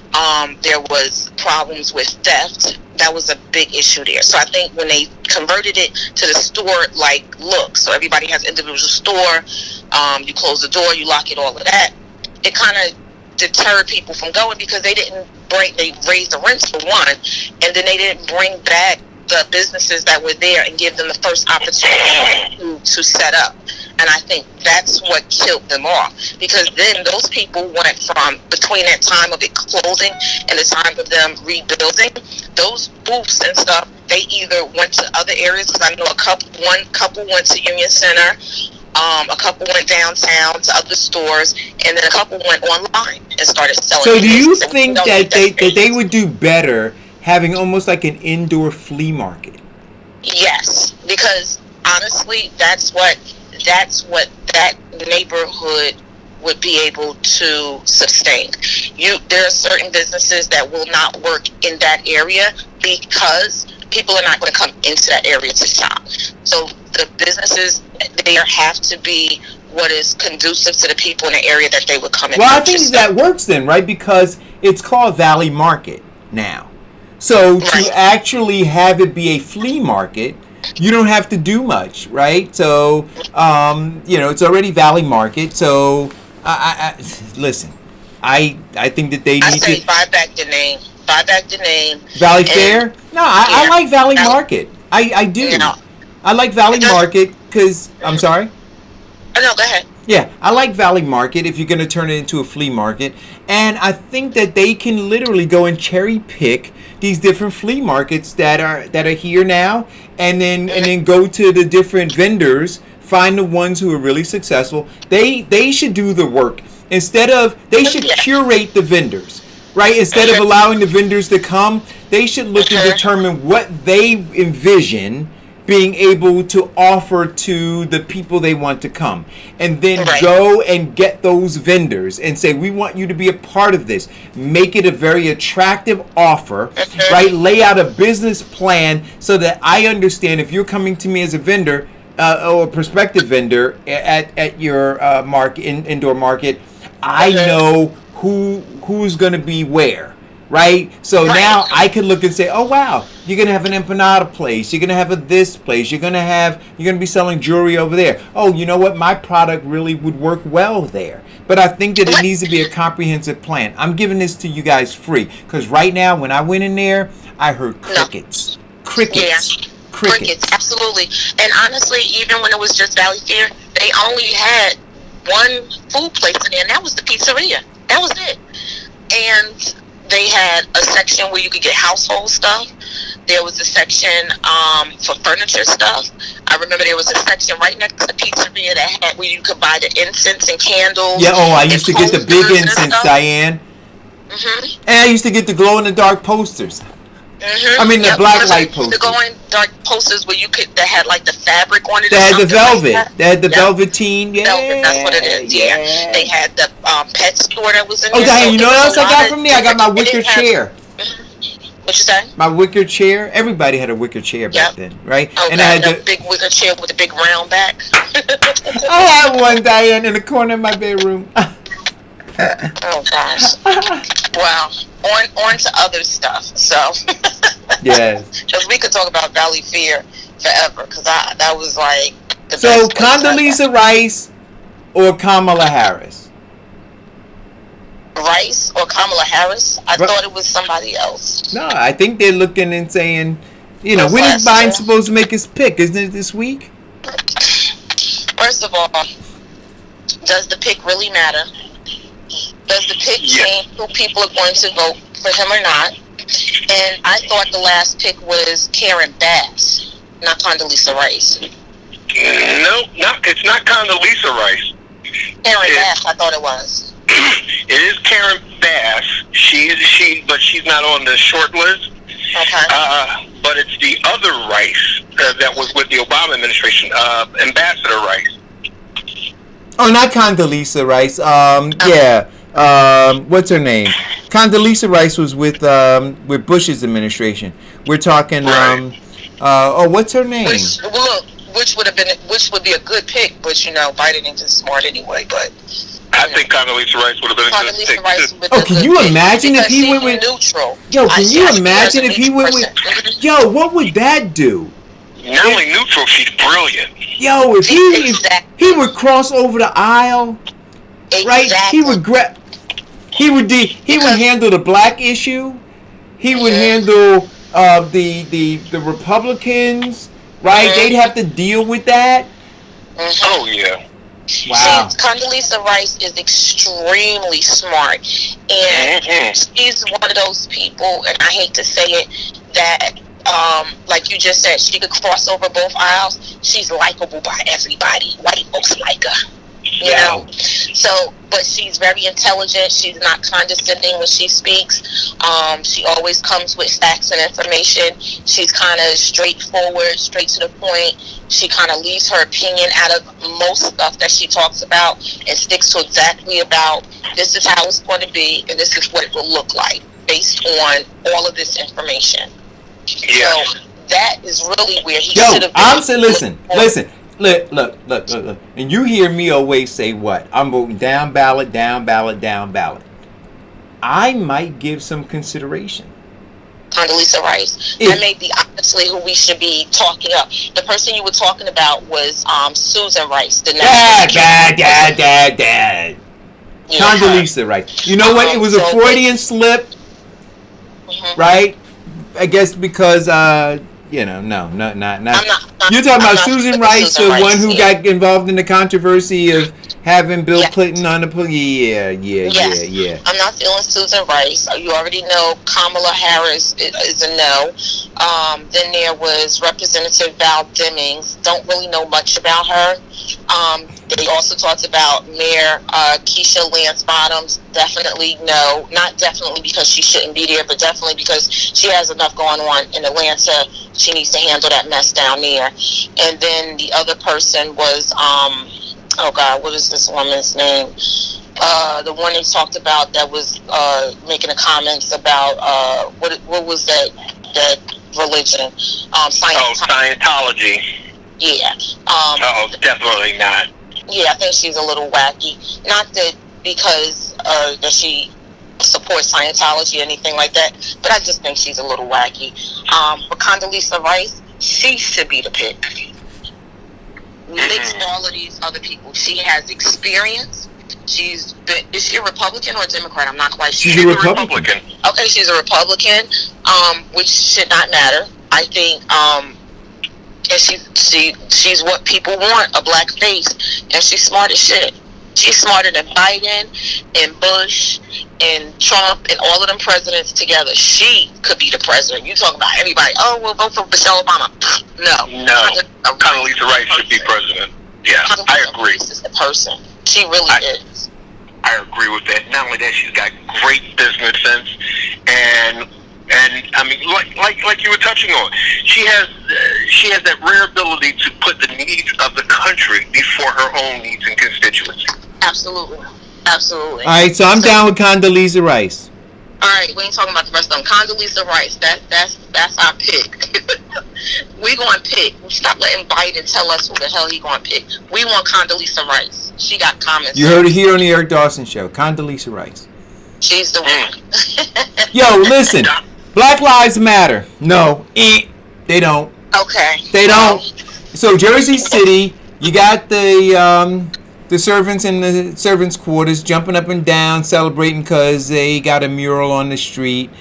But this is the same community, right, that vilified, what was the woman's name? I forgot her name, 80-some-year-old woman, right, because she was talking about how aggressive Jews were, coming knocking on doors, going in mailboxes, threatening to bring in drug dealers and drug users to rent apartments to drive rents down or property values down so that people would sell their house. Right? She was exposing that, and she was called a Jew hater, right? But Black Lives Matter. I don't think so. Come on, guys. Come on. Be more sophisticated. Be more sophisticated. You know. Well, I mean, I want to know what tangible thing, or is that the thing, is having the street painted with Black Lives Matter the tangible thing that finally has you believing that your life matters? Well, let's see.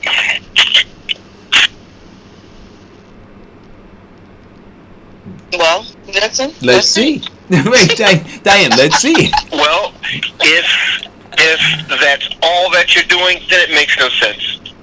Yeah, do it, but you know what? That is not something to actually cheer and shout about. Yes, acknowledge it, but you know what? I am tired of people getting rallied up and fired up and happy about nothing. We should now go for something that has substance, something that gives Black lives sustainability, something that reparations. Hey, man, you know how I feel about reparations, but if you're looking at just, writing everybody that is black a check, then you're going to have a whole lot of white people talking about they're black too. But if you're going to actually do something with reparations, let's do something to actually eliminate or equal the playing field on this systematic racism that we deal with, this institutional racism that we deal with. Let's let reparation be a simple fact of, you know what, let's look at people who have gotten railroaded through the Clinton era and his war on crime and getting locked up for nothing and ruining their lives. Let's do some reparation towards that. Let's do reparation towards helping people or helping, low-income neighborhoods get great food markets. If you're going to do something, let's look at, investigating this loan practice so that black people can own property. Yeah. Let's look at increasing the loan value and these of these black contractors, minority contractors, and let's eliminate white women from being a minority contractor. Is he coming after the white women, Diane? I'm coming after the white women because I'm tired of white women having these. What women got to do with this? This is what the white women have to do. Let me break it down to you. The biggest recipient or awards of government minority contractors are white women businesses, which are ran by their white husbands. That's absolutely right. He's absolutely correct about that. And they what they do is they shelter. They use them as a shelter, right, under the minority, laws. So, I was thinking about this yesterday, and it's funny that you say that. Wait, let's take this call. Hold it 1 second. Caller, go. Hey, Eric. Hey, this is Will Hathaway. Vincent, what's up, my man? How you doing today, man? Big Will, what you doing, man? Man, you're attacking the white women now, huh? Will said I gotta come and defend the white women. Man, you attacking the white females now. Oh my God, man. You coming for the throat, man. So, hello everyone. Hey, Will. Hey, Eric. We're actually having a Black Lives Matter paint party on Main Street in Orange. Why don't you come by on Saturday, man? You know what, Will? Well, I ain't coming to no paint party. You know what? I'm gonna tell you this. I invite you myself, man. Listen. To me, the Black Lives Matter being painted on the street is kind of like blackface. Okay. It's kind of like blackface to me, right? I want to see substance. They have gotten black folks emotionalized over having this pain. And what I'm saying to you guys is this. We've seen this script before. They gave us Dr. Martin Luther King Boulevard. They gave us Adam Clayton Powell Boulevard. They gave us Malcolm X Drive. They gave us all of these streets. What did it mean? They gave us a national holiday for MLK. What does it all represent in terms of tangibles? Nothing. And so here we go again. Isn't that a song, Vincent? Yes. Yes. Here we go again. Force MDs. Here we go again, guys. It's not going to mean anything. And you know what? That paint is going to start wearing off. Who's going to maintain it? Hey, listen, I'm going to tell you. Let's see how much garbage collects on the streets that say Black Lives Matter. See, because when the babies see that now, what's it going to mean to them? When our children see these streets that say Black Lives Matter, what's going to happen when the first chalk line is drawn on there from the murder of some innocent black kid? or some black kid by the hands of another black kid. What's going to happen? I mean, can you imagine that juxtaposition? A chalk line of a black person murdered on the street that has Black Lives Matter painted on it?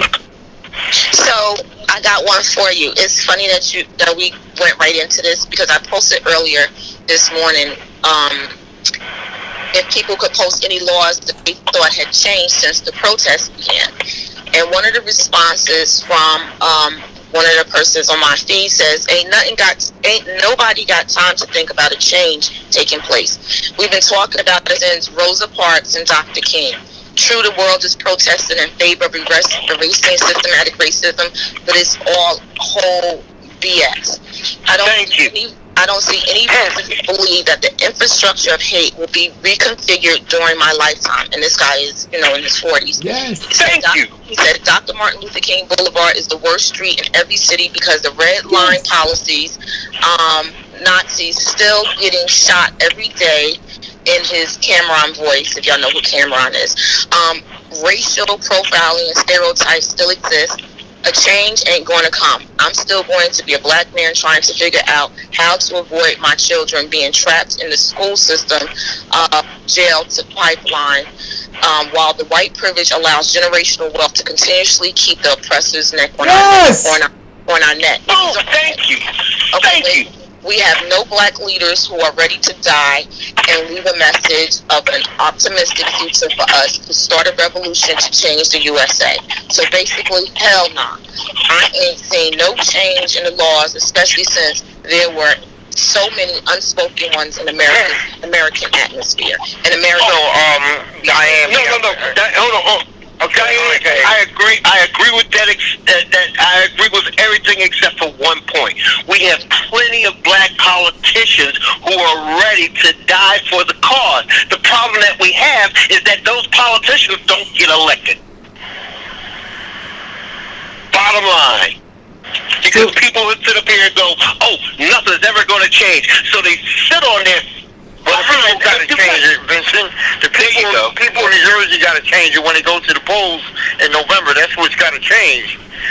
That's when we have the right and the power to change for the power to vote. We just don't do it. Right. You know what I'm saying? These laws that came up. I'm going to finish.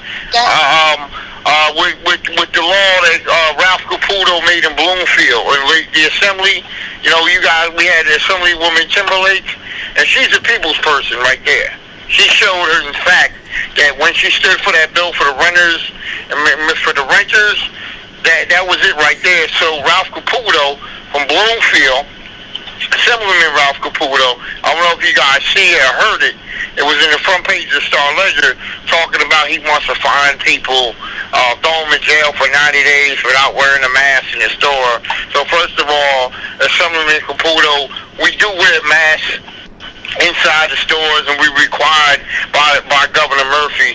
So you're gonna throw people in jail, but you're not gonna give them an extension for unemployment for the 600 hours.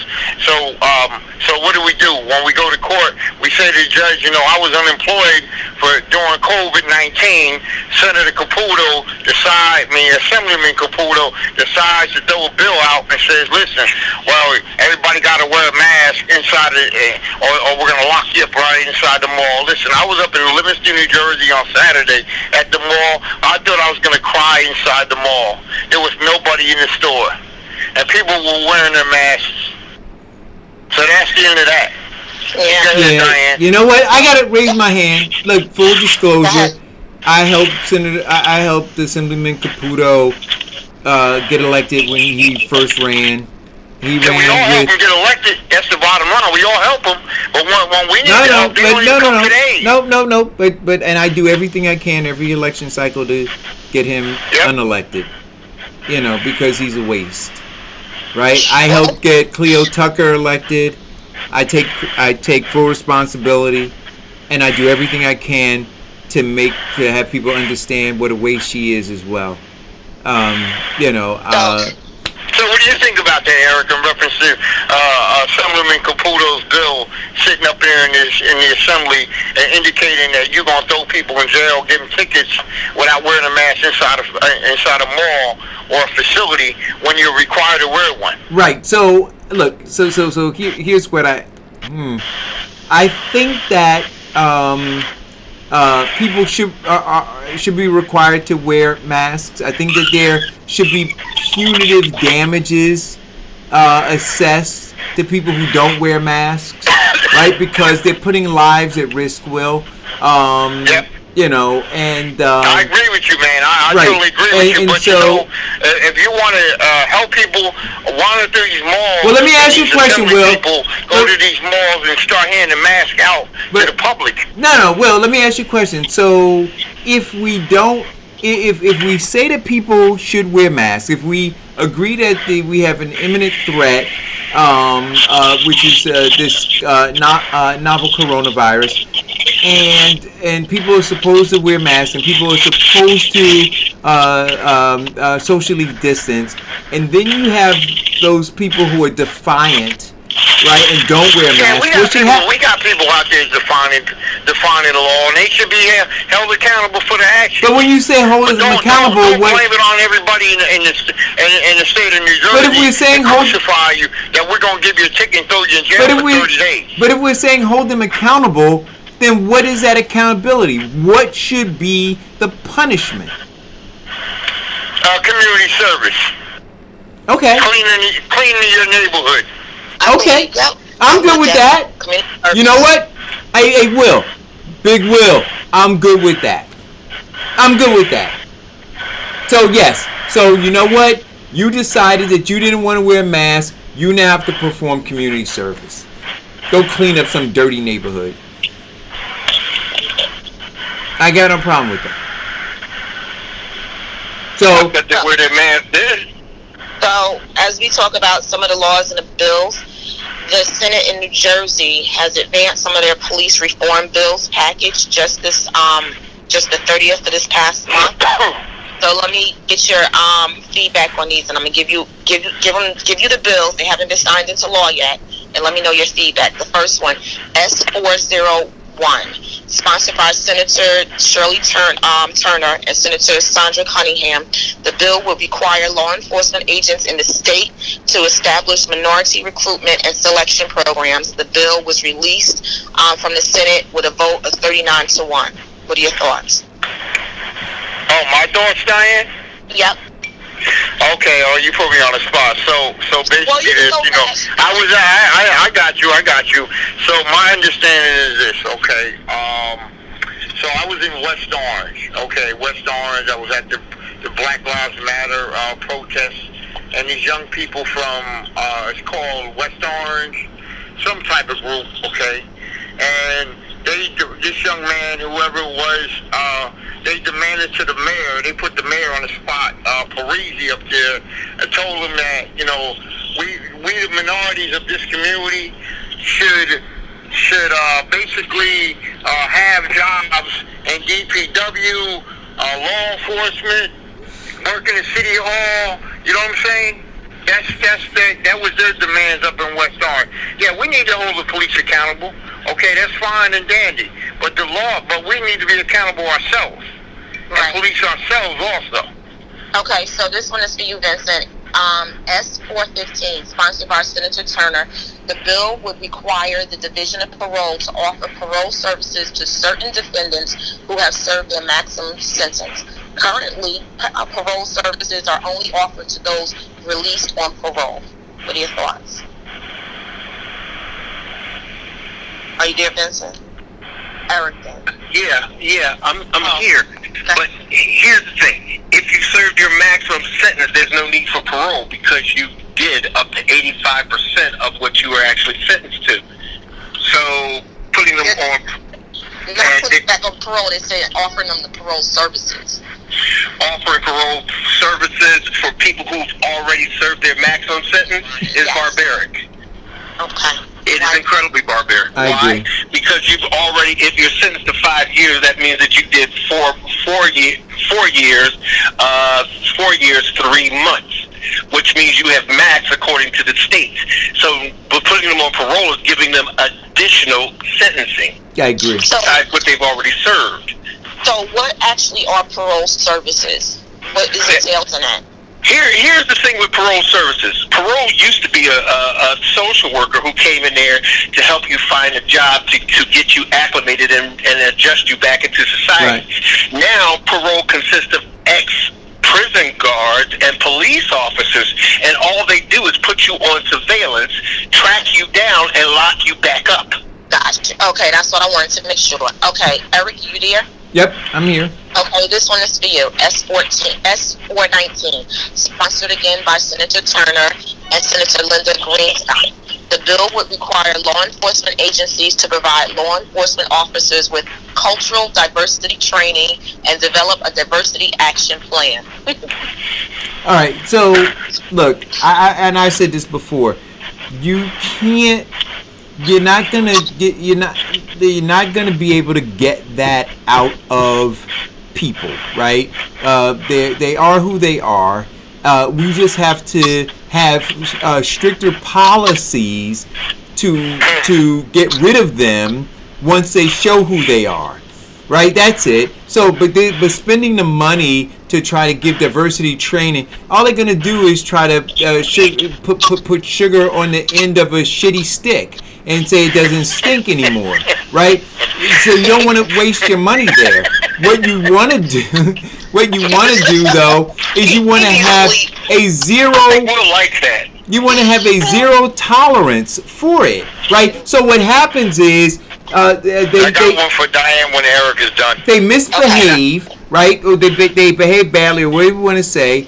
And then afterwards, you have the union come to defend them. You have all these things happen. They just need to be terminated. Their pensions need to be cut off. All those things need to happen. Zero tolerance. Gotcha. What you got, Will? All right. Can I go at the Will? Yesterday's Star Ledger. Okay, Murphy partially vetoes local borrowing bill. The bill A3971 passed by the State Assembly in May, and the Senate on Thursday would have permitted local government to issue coronavirus relief bonds backed by property taxes to cover lost revenue, unforeseen expenses tied to the virus. They could have borrowed an amount equal to as much as 30% of the the year's budget. So what do you think about that? Because you live up in Hillside and you're a property owner, and does this bill see? I don't understand what this is all about. So partially you say that the municipalities could borrow the money, but now you're saying we can't borrow the money because you're asking for federal funding from 45 Trump. What is your feelings about that? So any regulation or law where they have to back it by your property taxes is them saying they don't know what the hell else to do because they have no plan. To allow municipalities to borrow against the state under a COVID-19 plan also says that your local government does not know how to budget their money. So the only way that they can budget their bottom line is to go out and borrow money. We all know personally, if we use our credit cards, we have to pay them back. But if we don't have enough income to pay our credit card backs, they will go into default and our credit will go bad, and then we can't borrow again. We can sometimes lose our cars or our houses or whatever. It's not a good idea. I think the plan that should be in place before any municipality can borrow any money, they have to show proof that their budget is not deficient for the past 3 years. Because unless they show that, all they're doing is adding more debt onto the city and the property owners to pay that we will not be able to come out from under, and we can at some point be able to file bankruptcy, which is not going to be good for a township, which is not going to be even worse for the state if you have all of these municipalities at one time coming out filing bankruptcy because they can't stay afloat. They should be first looking at their bottom line, and they should be cutting. There should be a requirement attached to this saying that you have to cut your budget by 20%. 20% before you can move forward. And 20% should start at the top with every elected official that gets a check. You cut their salaries, and then you go down to the employees on benefits or whatever it is, extra expenses that you could cut off of. That's what I think. If I could add to what Diane's saying, if you can get a municipality to cut their budget by 20%, they will figure out or find out that they don't actually need a loan. Yeah. So isn't it the fact that in municipalities they have a certain amount of a range of how much can you raise your property taxes? I think it's only 2% in the state now. They cap that in New Jersey. There may be a cap, but there are still, like for instance, my mayor last year proposed an 11% property increase, and the only reason she didn't get it pushed past because the council was going to go for it is because I made it public to talk about it. So they can do on the municipality side and on the school board side, they can increase the taxes at any rate that they want, unless the league of municipalities comes in and stops them. And that's the problem. They had too much power and not enough knowledge. And if they were able to cut 20%, if they even sat down to say, look, I may not have all the answers, but I'm going to sit down with all the mayors in my county, and we're going to figure this out, whether we're doing shared services for a certain particular amount of time, whether we're going to go to the state for this stuff, whether they're going to cut this stuff out, whatever it's going to be, they should be sitting down trying to cut the budget, not borrowing more money. Correct. And if I could add to the question that you gave, Eric, I think that giving white police officers sensitivity training is a waste of money. What you need to start doing is try hiring black police officers. And here's the reason why they can't hire black police officers. After they take the exam, they look at their record. So they could dismiss them for any little minute thing. Juvenile, somebody got caught with a candy bar at the age of 11.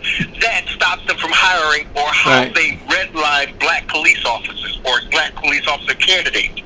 That practice needs to stop. So last thing, and we got 1 minute left. We talked about the other day about the Judge Salas in Newark, whose family, her son was killed by an attorney, a men's rights attorney from California, who also killed his partner out there in California, and came to New Jersey to her house, shot her husband, who's still in intensive care. She was did a video the other day, and it was on the news, pleading to government, to the senators or assembly people, to put a law in place to protect the privacy of the judges, where that their information, their home information is not made public. What are your thoughts about that? My thoughts? Here's, first and foremost, my heart and prayers go out to her, because it is a tragic situation that happened to him, and it shouldn't happen to anybody. Right. But what she's looking to put in place does not make sense. You are an actual public figure, and what we need are more judges who are leaning on the side of the right rather than this redlining, passing stuff and based upon one of the biggest issues, race and financials. Okay, I am tired of white rich people getting away with it. Okay, especially on a federal level. What she should be advocating for is what people have been saying all along. You know what? We've got way too many guns out there. Not to mention the screening process. Because this attorney, once he starts pushing this anti-this rhetoric, he should have been redlined. And if he had a gun permit, they should have took it. Yeah. What she should be pushing for is tougher laws against that, and stopping that process. And what she also should be pushing for is more of an equal justice, instead of the justice of federal people ruling against people who are friends or the a la carte of politicians. Yeah, I agree. Listen, guys, it's 12:01. Big Will, thanks for calling in. Big Will said that it's storming. Thank you for having me, my brother. Hey, Will, is it take still? Take care, Diane. Take care, Vincent. Be safe out there. You too, Big Will. Hey, Will. I'll talk to you guys soon. Will. All right, bye-bye. Participating, and I'll have to find it. I don't know. I gotta find another name for that. Go ahead. All right. So Will said it was storming in Orange. So I don't. It is? Okay. All right. So you know what's really funny about this? I laid down some zoysia seed, right? And then it was really hot. So I went in to go get my sprinkler. And when I put the sprinkler together, it was leaking. So I had to order a new sprinkler, which is arriving today. But guess what? I don't need it because Mother Nature's taking care of it. Anyway. I guess you don't watch the weather report. I don't. I don't. Anyway, I'm going to bed. Good. Right? Take care. Have a great day. You guys enjoy your day. Thanks, everybody. Mr. Squire. Hey, everybody. Once again, another day on the Eric Dawson Show where we learn something new and express our opinions and formulate ideas and concepts that are not great just for us, but great for society in a whole. Please, people, be careful. There's a hurricane, tropical storm hitting us pretty soon. So be safe. Wear your mask. Wash your hands. Don't touch your face. Talk to anybody and everybody who's in charge about them opening up our schools, because we don't want our children bringing the coronavirus back home to us. I'm Vincent Squire, and if it's God's will, myself, Eric Dawson, and Diane, the Queen of Streaming Media, will be back tomorrow and express our views and opinions. God bless everyone.